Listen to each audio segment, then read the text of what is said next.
Hey everybody, Jesus loves you. My name's Cody, and you are watching the Saturday, but it's supposed to be the Friday. But Friday they're doing roofing, so I couldn't do the show. I'm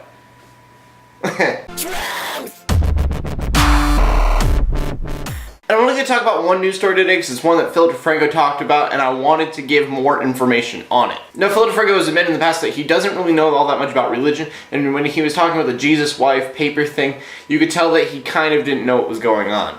So today I just want to talk about two things. One, did Jesus have a wife? What are the possibilities of that? And two, why does that matter? Now I think it's good to talk about what this little piece of paper is. It's a really small piece of paper about the size of a business card. You have to use a magnifying glass to see the 8 lines and read what they say. Because there's only a fragment in the middle of the full text, we don't know what comes before or after, and you lose context because of that. And I think the most important piece of information is that they think it came from the 4th century and it was a copy of something from 2nd century. Now with that being said, does it prove that Jesus had a wife? Not really at all. We don't know who wrote this or why it was written. There could have been some kind of agenda, but most likely we could say that it's probably the gospel, like the Gospel of Mary Magdalene. After the death of Jesus, there were tons of different gospels written. In fact, it's believed that 3 of the 4 gospels in our own Bible weren't written by the people they're titled after. Now, when I said they are eyewitness accounts, and a lot of the other gospels weren't, and that's the important thing. So pretty much what you had the Gnostic Christianity, which was this really spiritual, kind of hippie Christianity, and then you have the Christianity that we have.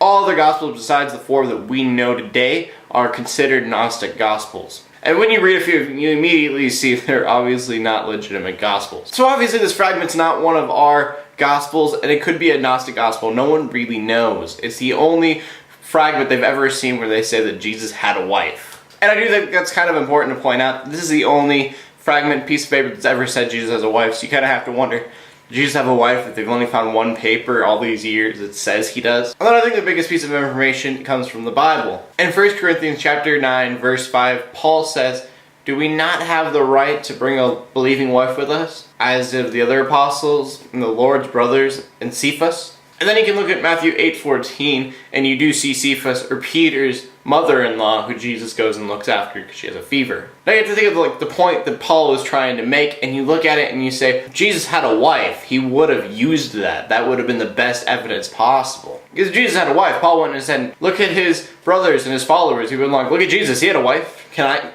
I have a wife? Do I have that right? So, no, I don't think that this proves that Jesus had a wife in any way. And even Karen King, the one who is doing the history on this, she says it's not trying to prove Jesus. The whole point of it is just to look at Christianity at the time that this was written. Now, the Gnostic Christianity was never nearly as organized as the Catholic Church, but it was probably almost as big. It's what Karen King is simply saying is that we need to learn about Christianity then, because it's a very big history of Christianity as we see it today. And the second question is, would that really matter all that much? And kinda. There's a line in the fragment that says, she can be my disciple, which probably conflicts a little bit with Catholicism. And I'm going to admit that I don't know much about the Catholic Church, but I did read that it would affect the fact that the priest can't marry. So yeah, for Catholics, it's kind of it's an actual big deal. And then I think for the rest of us, it's just kind of confusing because we've always been considered, as the church, the bride of Christ. Now this has always been symbolic and not literal, but it's a really big metaphor. It's a very important metaphor in our faith.